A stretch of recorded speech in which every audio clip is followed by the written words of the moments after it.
Hello everyone, आप लोग कैसे हैं। हम आशा करते हैं कि आप लोग अच्छे होंगे। आप लोगों के भारी डिमांड पर फायरमैन का प्रैक्टिस सेट स्टार्ट किए हैं। वीडियो पूरा देखिएगा, ज़रूर बेनिफिट होगा। अगर हमारे चैनल पर नए हैं तो चैनल को सब्सक्राइब कर लीजिएगा और इसी तरह का डेली प्रैक्टिस सेट लाया जाएगा जिससे आप लोगों का रिवीजन हो सके।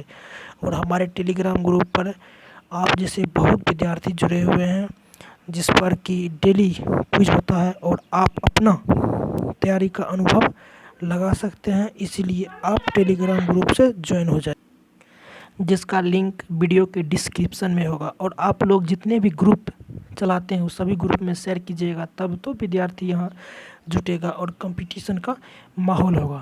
फिलहाल ये सेट जो है प्रैक्टिस सेट 6 है, और 1 से 5 तक का सेट अभी करवा देंगे और 6 से लेकर के चलेगा आगे तक, जब तक एग्ज़ाम होगा तब तक। लेकिन अगर आप लोग अच्छा प्यार दिए तो फिर हम 1 से 5 तक विजिट करा देंगे। और इसी के साथ आज का क्लास स्टार्ट करते हैं।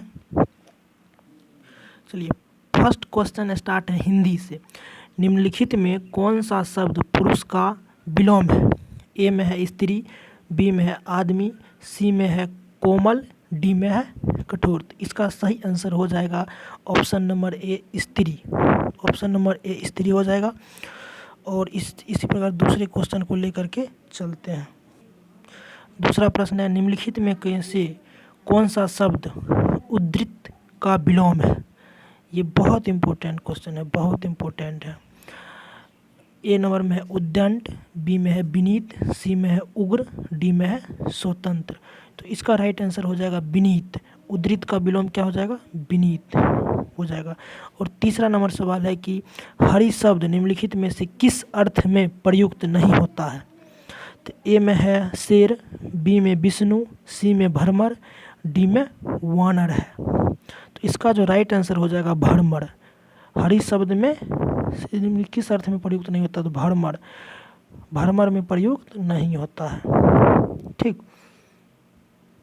4 नंबर सवाल है कि विच्छिन्न का अर्थ क्या होता है।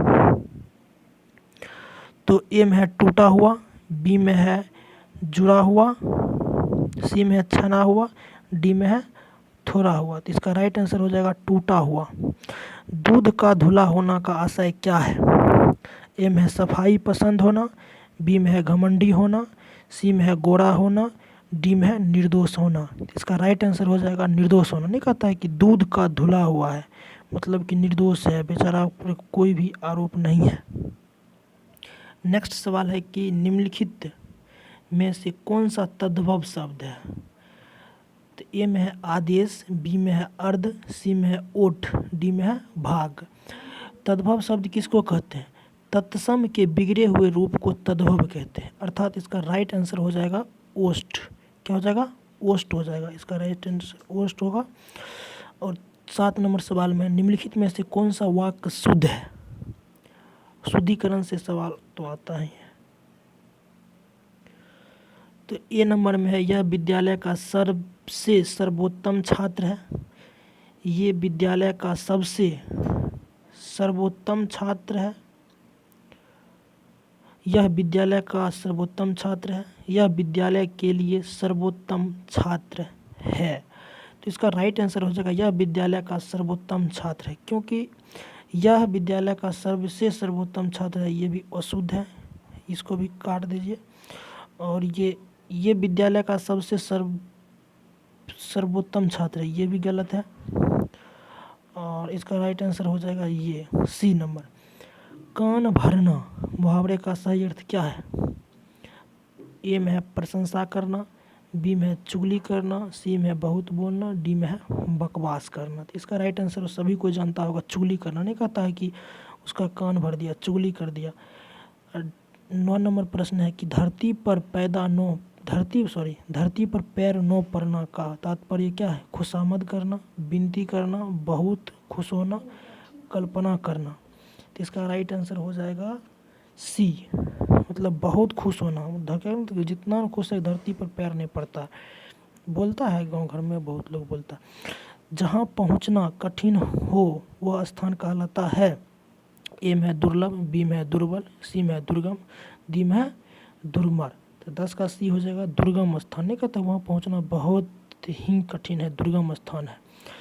और 11 नंबर सवाल है, जिजीविका का अर्थ है जीने की इच्छा, जानने की इच्छा, पैसा कमाना, विष कमाना। तो इसका राइट आंसर हो जाएगा जीने की इच्छा। जिजीविका का मतलब जीने का इच्छा।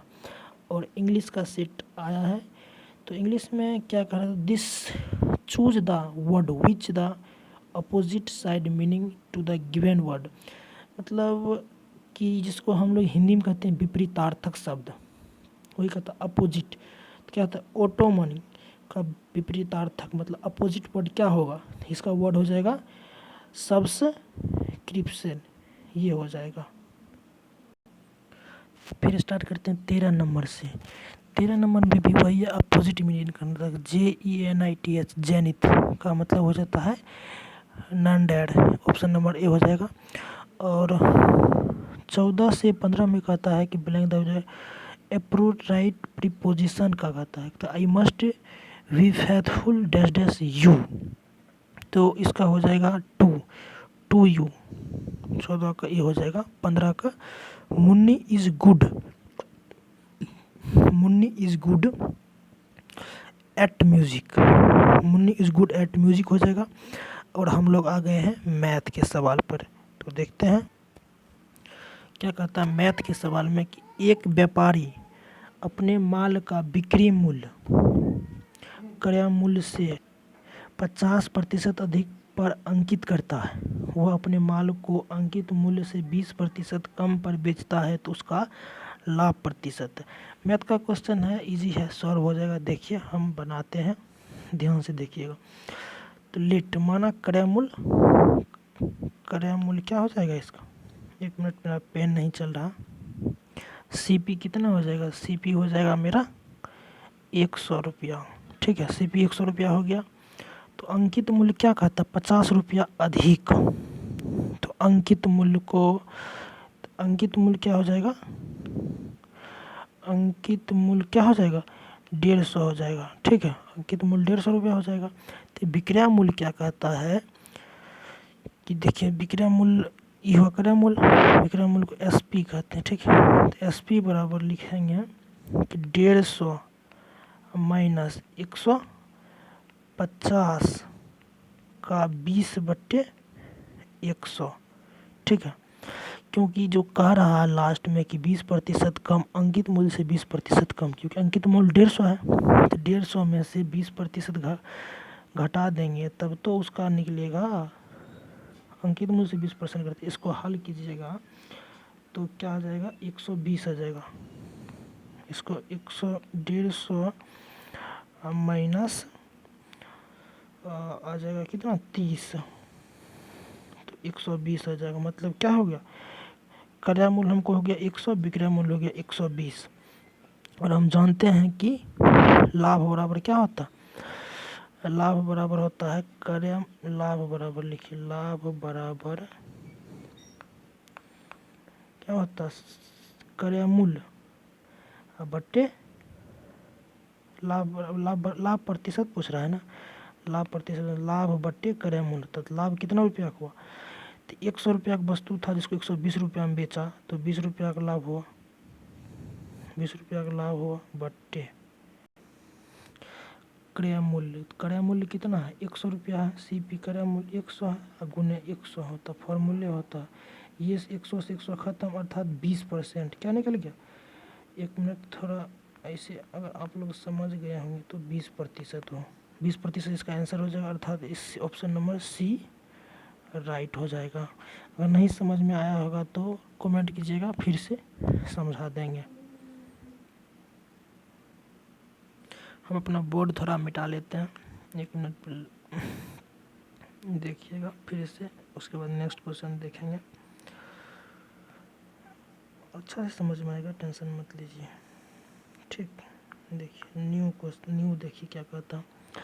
नेक्स्ट क्वेश्चन, एक फल विक्रेता के पास कुछ सेब है जिसमें से 5% सेब खराब है। कुछ सेब है जिसमें से 5% सेब खराब है। बाकी बचे सेबों में से 93% बेचने पर उसके पास 266 सेब बचते हैं, तो उसके पास कितने सेब थे। इसका सिंपल सा एक ट्रिक होता है, देखिएगा इस तरह समझ में आ जाएगा। ठीक है, क्या कहता है कि कुल सेब न पूछ रहा है, कुल लिखेंगे यहाँ, कुल सेब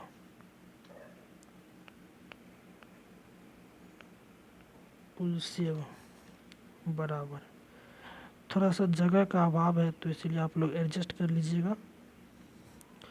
कुल सेब बराबर क्या है, 266 है, 266 लिखेंगे गुना 100, फिर गुना करेंगे 100 बट्टे, क्योंकि क्या कह रहा है यहाँ ये कह रहा है कि 93% बेचने पर इसका क्या क्या 100 में से 93% घटाएंगे, तो 100 माइनस 93, बीच में है गुना, और उसके बाद क्या है 100 माइनस 5, मतलब 5% सेब खराब हुआ ना हुआ, तो कुल मिला कितना हुआ, तो 100 माइनस 5 अर्थात 95। अभी डायरेक्ट इसको हम लिख सकते हैं, ये 100 माइनस 5 है, और इसको कट खोट कीजिएगा तो इसका आंसर डायरेक्टली 4000 आ जाएगा। हमें पर जो है जगह का अभाव है, इसीलिए आप लोगों को बता देते हैं। जो रास्ता है उस रास्ता से सॉल्व तो हो ही जाएगा, अगर नहीं होगा तो फिर टेलीग्राम पे पूछ लीजिएगा या कमेंट कीजिएगा, तो फिर से हम कोशिश करेंगे अच्छा से जगह लेकर के बताने के लिए। और नेक्स्ट क्वेश्चन चलते हैं। बोर्ड भी छोटा है ना, इसीलिए थोड़ा दिक्कत होता है, और ध्यान रखिएगा जितने भी ग्रुप है व्हाट्सएप वगैरह, तो उसमें थोड़ा शेयर कीजिएगा ताकि और सब विद्यार्थी को भी लगे कि हाँ यहाँ वो सही जो मिल रहा है, तो इसीलिए थोड़ा शेयर कीजिएगा, तब तो विद्यार्थी जानेगा, तो ज़्यादा से ज़्यादा कंपटीशन होगा। चलिए नेक्स्ट सवाल करते हैं। कहता कि ए और बी तथा बी और सी के आय का अनुपात जो है 3:2 का अनुपात है ना। यदि ए की आयु का 1/3 हिस्सा सी की आय के 1/4 हिस्से से 1000 अधिक है, तो बी की आय ज्ञात करने के लिए। तो सिंपल सा है, कुछ नहीं करना है। ठीक है, ये तो आपने पढ़ा ही होगा, उसमें कलर चेंज कर लेते हैं तो फिर दिक्कत नहीं होगा ना।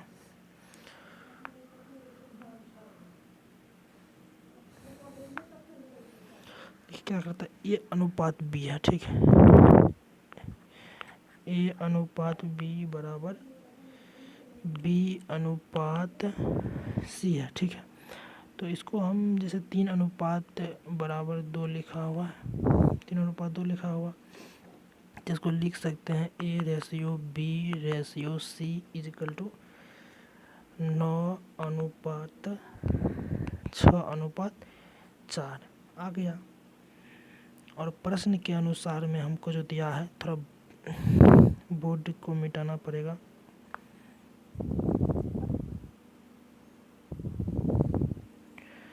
प्रश्न के अनुसार जो हमको यहाँ दिया हुआ है,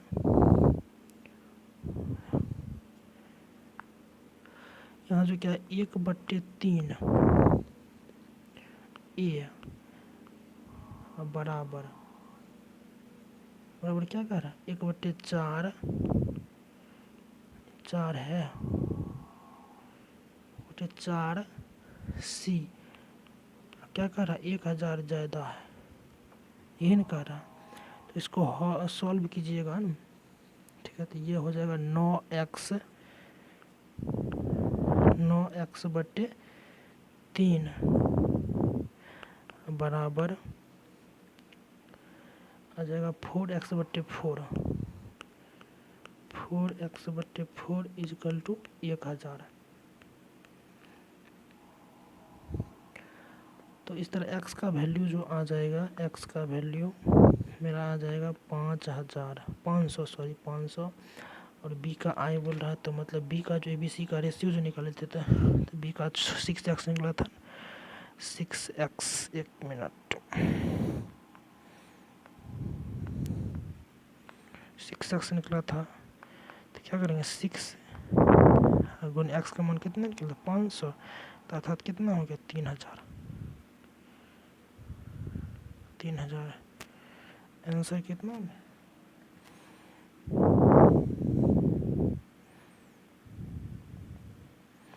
आंसर हो गया आपका 17 का डी।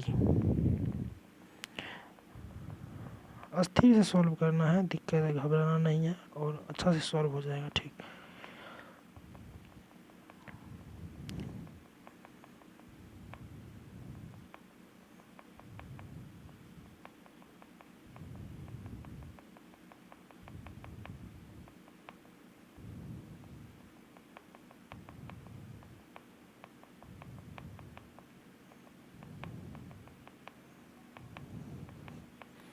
देखिए नेक्स्ट क्वेश्चन क्या है। नेक्स्ट है कि नेक्स्ट क्वेश्चन तो इतना अच्छा है, मज़ा आ जाएगा, बहुत ट्रिक से बताएंगे और बहुत सिंपल है, जो आप लोगों को तुरंत समझ में आ जाएगा, तुरंत। देखिए, इस प्रकार का सवाल आपको जहाँ भी मिले, ठीक है, 6 plus root under 6 plus root under 6, तो इसका क्या करेंगे, इसके अंदर जो होगा ना, उस अंक को गुणनखंड करेंगे। गुणनखंड करेंगे तो इसका गुणनखंड क्या होगा, 2, 3, ठीक है। अगर प्लस में रहेगा इसके अंदर, जैसे यहाँ प्लस है, ये जो प्लस है, ये जो प्लस है, ये जो प्लस में है, तो इसलिए बड़का आंसर हो जाएगा, अर्थात 3 हो जाएगा। अगर इसके अंदर यहाँ जो है अगर माइनस रहता, अगर यहाँ माइनस रहता तो छोटा वाला आंसर 3 हो जाता, तो यहाँ प्लस है, तो अर्थात इसका आंसर क्या हो जाएगा, 3 हो जाएगा, राइट। 20 नंबर सवाल बहुत सिंपल है, इसका आंसर 9 होगा, बन जाएगा। अगर नहीं बनेगा तो इसे देखिए, थोड़ा सा हिंट कर देते हैं, ठीक है।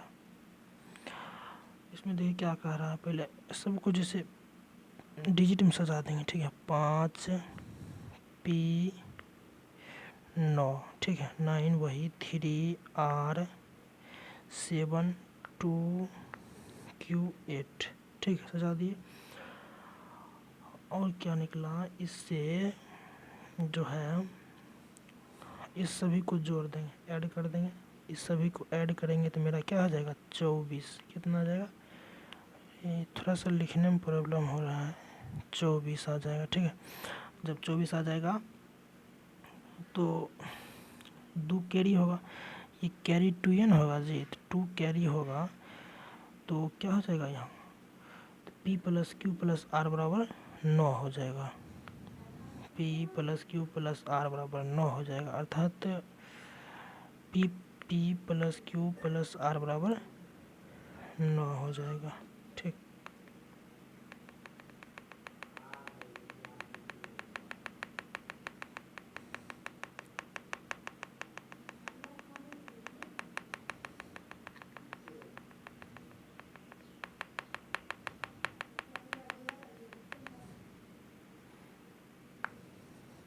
देखिए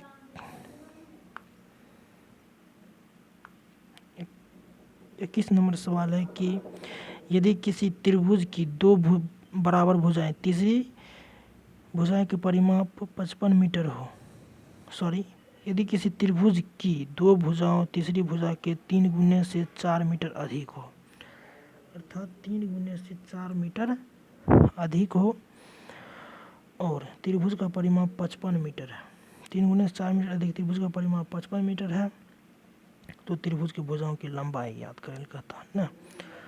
सिंपल है, देखिए मान लेंगे कि तीसरी भुजा की लंबाई L है, लंबाई L है, तो क्या हो जाएगा, 3L माइनस 4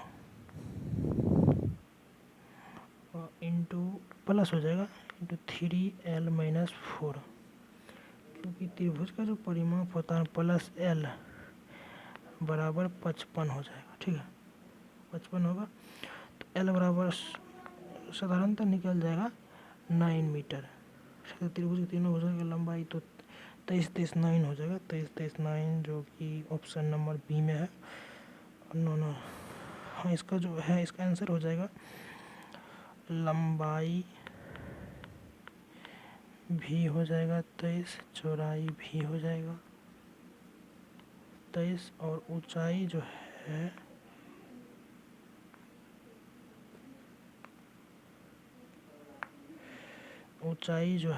h वो हो जाएगा 9 मीटर। देखिए 22 नंबर सवाल में कहता है कि शांति 3 घंटे प्रतिदिन काम करके 12 दिनों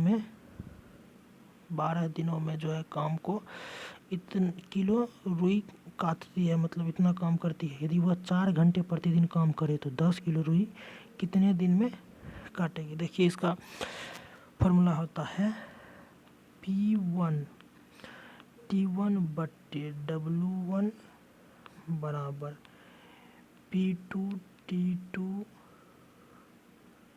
बट्टे W2।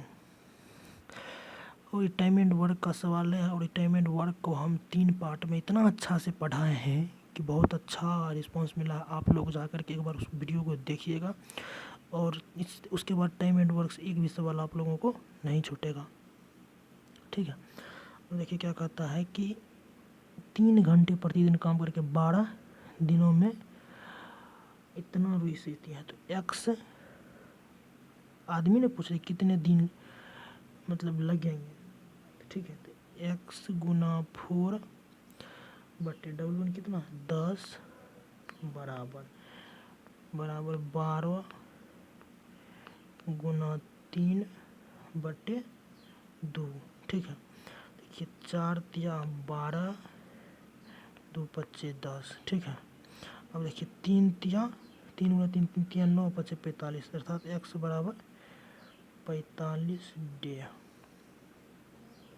ठीक है।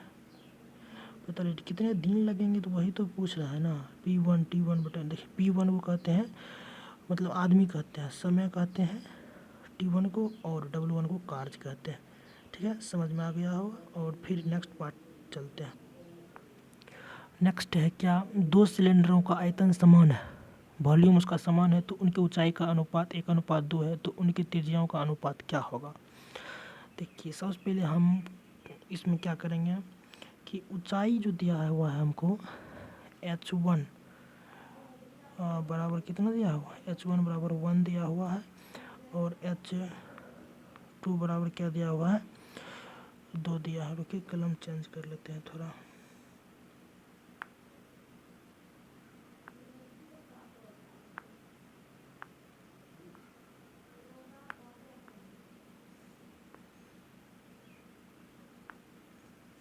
ठीक है h2 कितना दिया है 2 दिया हुआ है, ठीक है। h2 दिया हुआ है 2, h2 दिया है 2। और हम क्या जानते हैं कि आयतन जो होता है सिलेंडर का जो आयतन होता है πr² होता है, ठीक है। क्योंकि πr1 का स्क्वायर, थोड़ा मोटा पेन यूज करना चाह रहे लेकिन हो नहीं रहा।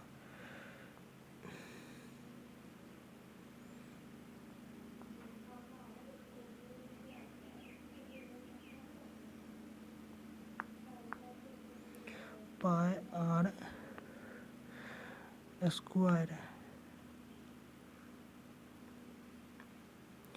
h1 बराबर πr2 के स्क्वायर h2 में, ठीक है।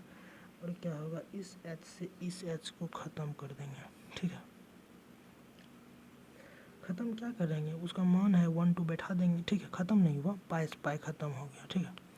तो r1 का स्क्वायर बट्टे r2 के स्क्वायर बराबर 2/1, इधर से जगह रूट चढ़ेगा तथा इसका आंसर हो जाएगा कथी √2, मतलब हो जाएगा r1 रेशियो r2 बराबर √2 और 0.1, ठीक है। इसका आंसर क्या हो जाएगा ऑप्शन नंबर डी हो जाएगा, ठीक है। कह रहा कि 5% वार्षिक ब्याज की दर से कितने धनराशि 3 वर्षों में 60% ब्याज अर्जित करेगा। तो इसका फॉर्मूला तो जानते हैं होंगे, P गुना R गुना T बटे 100 बराबर साधारण ब्याज, अर्थात कि हो जाएगा एस आई बराबर हो जाएगा P गुने R गुने T बटे 100। एस आई की जगह पर क्या बिठाएंगे 60 बिठाएंगे और P के जगह पर क्या बिठाएंगे P तो क्या पूछ ही रहा है, तो P देंगे, ठीक है। R की जगह पर कितना देंगे, R की जगह पर 5 देंगे, 3 बार 3 देंगे तो 100 देंगे, ठीक है। 5 से काटेंगे तो 20 होगा और छोड़ देना 1200 बटे 3 हो जाएगा, 1200 बटे 3 अर्थात 3 चौक 1200, 400 आंसर होगा इसका, ठीक है। देखिए नेक्स्ट सवाल है कि एक धनराशि अजय और अमर में जो है ना 4:5 में वितरित की गई। अजय को इतने 5 रुपया कम प्राप्त हुआ। तो इसका कोई सिंपल है, सीधा कुछ नहीं है इसमें, ठीक है। मान लेंगे x है तो 4x हो जाएगा, 4x minus 5x minus 4x बराबर 5। तो x बराबर डायरेक्ट निकल जाएगा क्या हमको 5, और कुल राशि पूछ रहा है तो कुल राशि डायरेक्ट है कि 5 4 9x हुआ, 9x तो क्या हो जाएगा 9 गुने 5 बराबर क्या थी 45 हो जाएगा, 45 है, ऑप्शन ए में। अब जीके का सवाल है, कह रहा कि 26 नंबर में चतुर्थ बौद्ध सम्मेलन किसके शासनकाल में लागू हुआ। चतुर्थ बौद्ध संघ जो है ना ये कनिष्क के शासन में लागू हुआ, ऑप्शन नंबर सी हो जाएगा इसका right answer, option number C हो जाएगा। कलम चेंज कर लेते हैं, ऑप्शन नंबर सी हो जाएगा। और इससे थोड़ा जुड़ी हुई अलग बात बता देते हैं कि चतुर्थ बौद्ध संहिता में बौद्ध धर्म हीनयान एवं महायान संप्रदाय में बट गया था। तृतीय बौद्ध संयुति का जो आयोजन किया गया था वो क्या गया था पाटलिपुत्र में, ठीक है, पाटलिपुत्र में किया गया था। और किस राजा के द्वारा किया गया था, अशोक, जो महान सम्राट अशोक था उसके शासन के द्वारा किया गया था। चंद्रगुप्त मौर्य वंश के संस्थापक विक्रमादित्य महानतम गुप्त वंश शासक थे, ठीक है। और इससे ज़्यादा कुछ नहीं पूछेगा, जो इतना मैक्सिमम लेवल इतना पूछता है। और नेक्स्ट है कि चालुक्य शासक पुलकेशिन द्वितीय ने किसे हराया था। ए में हर्षवर्धन, द्वितीय है चंद्रगुप्त और तीसरा में है हर्षवर्धन और तीसरा में चौथा में धर्मपाल। तो पुलकेशिन द्वितीय ने हर्षवर्धन को हराया था। चालुक्य शासक ने पुलकेशिन द्वितीय ने किसको हराया था, हर्षवर्धन को हराया था। वो भी बहुत महान शासक था। पुलकेशिन द्वितीय चालुक्य वंश के महानतम शासक था, बहुत ही। धर्मपाल पाल वंश के महानतम शासक था। धर्मपाल जो है ना पाल वंश के महानतम शासक था। और 128 नंबर एक अलबर्नी डैश डैश के काल विधि का इतिहासकार था। अलबर्नी मोहम्मद गजनवी, बलबन, अकबर, मोहम्मद बिन तुगलक। तो अलबर्नी जो था मोहम्मद गजनवी का जो है ना उसके शासनकाल का इतिहासकार था। विजयनगर साम्राज्य के पूर्ण उत्थान काल के विजयनगर की यात्रा करने वाला पर्यटक कौन था। विजयनगर का पर्यटक जो था ना वो था निकोलस कोठी, ऑप्शन नंबर डी हो जाएगा इसका आंसर।